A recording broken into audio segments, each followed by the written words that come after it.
Classic Hits, Q92.1, Sunday morning, 7 o'clock. Danny Spanks, once again, your host for the community calendar. We talk to people and organizations making a difference in and around Bakersfield and Kern County. He's back, ladies and gentlemen. The Director of Kern County Animal Services, Nick Cullen. Good morning, Nick. Well, good morning, Danny. Awesome to have you back. Awesome to be back. Our relationship has kind of changed last time we did the community calendar. Now, ladies and gentlemen, Nick Cullen is my other boss. I have a boss here at the radio station, and also I'm doing work behind the scenes at Kern County Animal Services. You're a man of many hats. But, of course, longtime fan of Kern County Animal Services and the work that you do, Nick, and, of course, the staff there at Kern County Animal Services.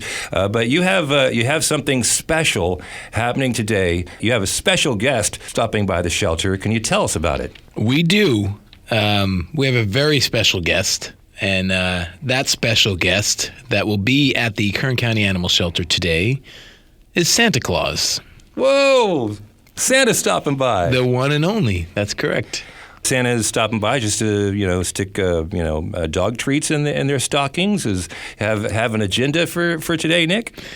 Well, I'm sure he's got a busy schedule, but Santa's going to be at our facility today, and he's going to be at our facility so that you can come out with your pets or by yourself or with your kids and take pictures, photos with Santa Claus. An awesome opportunity to come and take your dog to the animal shelter and potentially get a picture with your pet and Santa Claus. And we're hoping that the public really responds and comes out. Yeah, and it's absolutely free. There's no cost. That's right. No cost, something that we're just doing free to invite folks in, take advantage of the opportunity, and maybe see some pets that might be available for adoption at the same time. So, yeah, that's what I hear. Santa Claus has made a decree. Normally, Kern County Animal Services is closed on Sunday, but today Santa said, I'm only stopping by for photos with pets and people. Yeah, no, I got into an argument with him. I said, did you? Listen, I can't be open. We're not open on Sundays. and he gave me a good tongue lashing.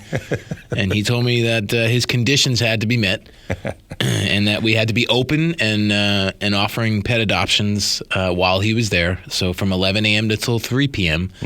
Today, you can come out and not only see Santa, get some pictures taken with Santa Claus, but our pets are available for adoption as well. All right, so fantastic. So a great chance to see Santa and a great chance to see some claws, like CLAWS. Yes. Claws. Yeah. I see what you did there. Yeah. Now, so if somebody wants to, one of the things we wanted to talk about is whether it's today, 11 to 3, when the shelter is open on a Sunday, by Santa Claus's orders. But you have a special adoption promotion for the month of December. Tell us about it. We do. Throughout the month of December, all of our adoptions, all of our dog and cat adoptions are fee waived, no cost to you. And we're really hoping that you come out and choose some of our long-term guests, so that we can get them out of the shelter for the holidays. It would be awesome. And so we're gonna try to encourage that with a fee waived adoption event all through December. And I saw a video on social media on the Kern County Animal Services Facebook page recently. I saw that too. Yeah, where it talks about some of the dogs in the front row, that those are some of the dogs that have been there the longest. Yeah, so we're just trying to take advantage of the prime real estate in the Kern County Animal Shelter, those kennels that are closest to the front doors when you first come in. We try to make sure that we place the animals up in those kennels that we know as a department need the most promotion. So when you walk into the facility and those kennels that you first see, those are the animals that have been in the shelter the longest and that need your help the most. And there are also, other pets scattered throughout the shelter that have also been there for a long time. But particularly those dogs in that very front row when you walk in. If you're thinking about adopting a pet, think about those pets first and really consider them. Now, in regards to fee waived adoptions, I know in the past there was a lot of pushback and resistance to fee waived adoptions. Can you tell us what changed? Yeah, I can tell you my own personal path to embracing the fee waived adoption model. This is going back at least 10 years ago. This is prior to the Animal Services facility being located where it's located now. This is back when the Animal Services facility was located on Mount Vernon. We had an adoption event. It was decided that it was going to be a free adoption event. And I had an experience with it where I soured on the idea. I worried for the sake of the animals at the time. I didn't want cost to be the motivating factor to somebody adopting a shelter pet. I wanted to be a loving, caring, genuine person that was wanting to give a pet a home. Since that time, I've done some research and read some articles and talked to other agencies, and we're talking over the course of 10 years. I've come to understand that that there is no verifiable, documented link that could say that cost is any indicator of how that animal is going to be treated after it gets adopted. I think there are some sort of industry statistics to show, a rate that pets are returned, somewhere between 1.6 and 2% across the state of California. Even some statistics that show the rate that animals get adopted and then are exclusively kept indoors. A lot of different statistics and rates, and what a lot of studies that were performed by Maddie's Fund and studies that were performed by the ASPCA that were performed by the Best Friends Animal Society. What all those studies say is that there is no difference. Whether somebody adopts a pet for $50 or $100 or comes in and adopts a pet at no cost, those rates don't change. And in fact, in some cases and in some studies, they're more inclined to be treated better. But I think overall what we know is that these fee-waived adoption events, they typically will get more media coverage and more attention, and which attracts more foot traffic to an animal shelter, which provides homes for those animals. So there's such a huge benefit. And I'm not one that's in favor of, fee-waived adoptions 365 days a year. I don't think that's the direction that we would head in.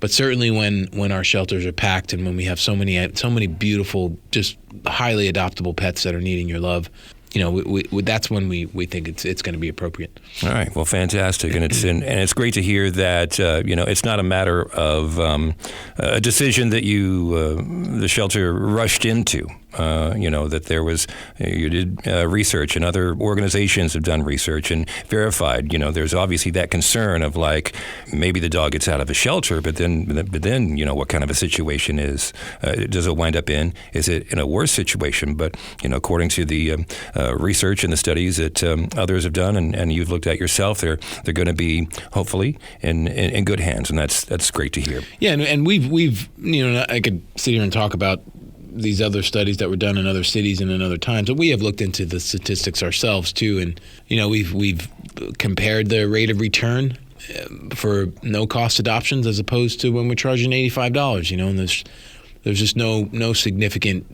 difference one way or another. We know that the rate at which these animals come back to us after they're adopted. We've even done some follow-up post-adoption to determine 30 and 60 days after the adoptions have happened if they're still in the homes. And those numbers stay consistent whether they're a cost adoption or a no-cost adoption. And so when we take all that into consideration, and by any means we're not saying that there aren't people with ill intent. Absolutely there are. But what we're saying is that the animals that are adopted are treated just the same as they would if they were charged an adoption cost. And when that's the case and we can save more lives, I think that's what we want to invest in. All right, so fantastic. So again, the reason we're having this conversation is for the entire month of December, Kern County Animal Services offering fee-waived adoptions, and they are open today for a special occasion, Shelter on Fruitvale, 3951 Fruitvale Avenue, so that you can stop by and check out the incredible selection of adoptable puppy dogs and kitty cats. But also, a special guest will be in the lobby. His name is Santa Claus, and you can take a picture with Santa Claus absolutely free at Kern County Animal Services. I know Nick's looking forward to sitting on Santa's lap, taking a photo. And if you want to bring out your puppy dog, and your puppy dog can do the same thing. Matter of fact, if you want, you could take a photograph with Nick as well. Nick and Santa and your puppy dog. That would be a priceless Christmas memory. There's no guarantee on that one, though. Okay. All right. Moving into another area that I know is important to you, Nick, and a big problem in Kern County is the RTO rate, and that stands for Return to Owner. So it's pretty pretty low in Kern County. Can you tell us about it and what you're trying to do to change that? Yeah, so you referenced 3 letters, RTO. What that stands for is return to owner. Just to give a brief explanation of what that is, this is not a stray animal that comes into our facility and then gets placed in an adoptive home. This is an animal that comes to us that has a legal owner, and that legal owner comes forward and claims the animal as theirs, and then redeems the animal, so pays some fees and gets the animal back into their possession, and hopefully never comes back in the shelter again. So that's what an RTO is. The part that really racks our brain is trying to figure out why, historically, somewhere between 5 to 7% of all animals that come into the Kern County Animal Shelter get returned to their owners. I think we had done some analysis to look at about 10 years of data, and that 10 years of data showed, and I'm speaking extemporaneously, I don't have the statistics in front of me, but it was somewhere around 130,000 dogs and cats over that 10 years that have come into the Kern County Animal Shelters. And out of those 130,000 or so, about 5.5% ended up being redeemed back to their owners. Mm-hmm. And the argument that I have heard is that people just don't care about their pets, and I don't agree with that. Mm-hmm. I think it's hard for me to imagine that over 94% of the animals that come into our facility in the past 10 years have had nobody that cared for them. Mm-hmm. I do not believe that for 1 second. Mm-hmm. And in fact, I believe that there's a large percentage of those 130,000 animals or so that have come in over the past 10 years. A large percentage of those animals had somebody that cared for them very much, and that would have reclaimed their animal if they felt they could do so. And I think that's a complicated issue. I think it gets into a lot of different areas. There's a cost involved to retrieve your animal from the Kern County Animal Shelter, and I think there's maybe some notion or belief that once your animal enters into an animal shelter, there is no way for you to get it back, or that you're going to be punitively punished in some way, shape, or form. And we want to dispel that. We want to let the community know that when your animal turns up at our animal shelter, we do not want it. It is not safe in an animal shelter. It is unhealthy for your dog physically, mentally, emotionally. It is a chaotic and an anxious environment for a pet, and they should not be there. And so we want to make sure that folks know that if your animal comes up missing and it turns up at an animal shelter, we will work with you to get that animal back to you. We will do whatever we possibly can to get that animal back to you. If that includes, arranging a payment plan or providing some sort of payment structure to make it easier for you to get that animal out. In most cases, we will do that. There are, of course, going to be some cases where the animal is a danger to society or has been declared dangerous or potentially dangerous. But by and large, the majority of animals that come to us, especially if it's never been to us before, we're going to do all that we can to make sure that animal goes back with you, because it is safer with you, it is better with you. We do not want it, and we need the space for animals that come in as a stray with no owner so that we can keep them longer and save their lives. Key takeaway is Kern County Animal Services does not want your dog. And if your dog winds up at the shelter on Fruitvale, please contact them. Say, hey, my dog is in there. I love my dog. I want to get it back. What do I need to do? And, have that conversation with the staff there at Kern County Animal Services. And you heard it yourself from Nick Collin, Director of Kern County Animal Services, who is our guest this morning. One important thing, finding out that your pet is at Kern County Animal Services is make sure you have some sort of identification. Of course, collar and tag, the old school, way to do it, which is, when I say old school, it's old school for a reason. It's been working for a long, long time, your collars and tags, but also microchips are very, very important. Collars and tags come off from time to time, and the microchip goes underneath the skin, pretty much painless to stick in there for your puppy dog, and it's only $15 from Kern County Animal Services, no matter anyone within the sound of our voice. Mm-hmm. If you got a pet, need to get it microchipped, only $15 from Kern County Animal Services. Yeah, probably touch on, I am surprised every time this comes up, but it came up again recently, that a microchip is not a GPS locator for your pet. It does not do that. There are those devices that exist, but when you hear the term microchip, that's not what this is. This is literally a microchip that's about the size of a grain of rice that's typically injected into subcutaneously under the skin in between the shoulder blades. And it contains owner information that can be maintained in that microchip for the life of the animal. So yes, those are incredibly important, but they cannot be used to GPS locate, triangulate your animal's location. It'd be nice if it could, but that's not what it is. It simply carries the owner's information so that if it does enter an animal shelter or turn up at a vet's clinic, that a microchip scanner can be used to locate the owner. And, I raised my hand. I mean, I chuckle because before I got involved in animal rescue, animal welfare, when someone said microchip, I didn't, microchip? What are you talking about? And like, oh, that's how it works. Oh, that's kind of cool. So yeah, it's not a GPS device. Another thing I've noticed at the shelter, Nick, is unfortunately a lot of puppies and a lot of kittens. Mm-hmm. And, I know that's something that it's an ongoing problem, something you constantly struggle with. But, of course, if somebody wants to help with that situation, they can. Can you tell us about, helping these little ones in the shelter? Yeah, I mean, there's a number of ways. First and foremost, to prevent them coming to us in the first place, it's important to spay and neuter your pet. I think a lot of times we don't want to believe that our animal is contributing to shelter intake, especially if we have a male dog that doesn't come back pregnant. So my dog's not part of the problem. Well, it probably is. And a natural male or a natural female is and can be producing animals that are ending up in our animal shelters, not just our animal shelter in the county, but other animal shelters throughout the county. So please, spay and neuter your pet. We at the Kern County Animal Shelter, Kern County Animal Services, we have resources to help you do that. Follow us on our social media pages. Our social media pages are very active nowadays. Are they really? They are. Wow. They are. Well, somebody's doing a really good job of it. So somebody needs a raise.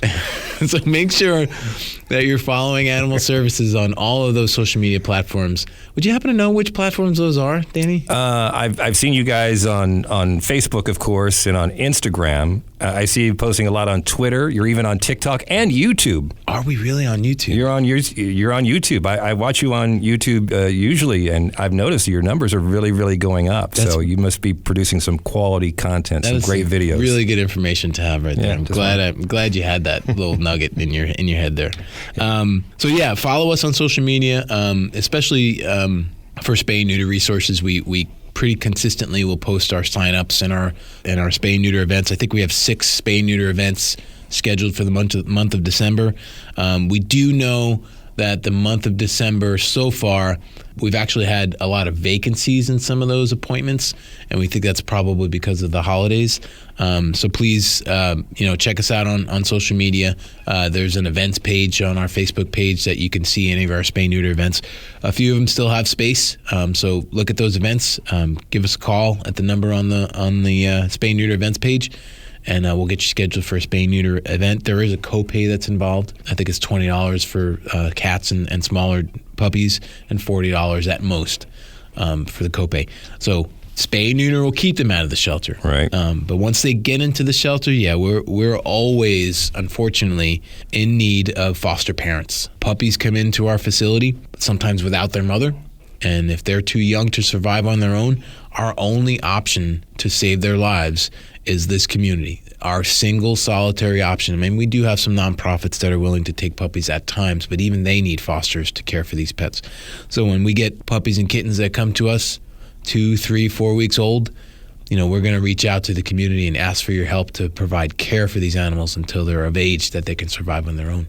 All right, so the foster program, very, very important. It's something that we talk about just about every time because it is so important. So if you would like to help fostering, kittens, puppies, and of course, even big dogs, of course, let's not forget about them. If you want more information, you can find the contact information, KernCountyAnimalServices.org. You can click on how to help, and your help will definitely be appreciated and will definitely save some lives. All right, Nick, thank you so much for your time. It's always a pleasure to to have you in the studio. And, of course, thank you for the work that you do at Kern County Animal Services, whether it's, coming in and talking to us, taking the pets on the TV. You do that from time to time, TV boy. I am known as TV boy. And also the stuff you do behind the scenes. And, of course, that applies to the entire staff there at Kern County Animal Services. 3951 Fruitvale Avenue. Phone number 661-868-7100, or email them at animalservices@kerncounty.com, and follow them on social media. Yes, social media is really important to some of us. And thank you to you and to 92.1 and to all your listeners for all of the support for Animal Services. All of you guys have stepped up to help save lives.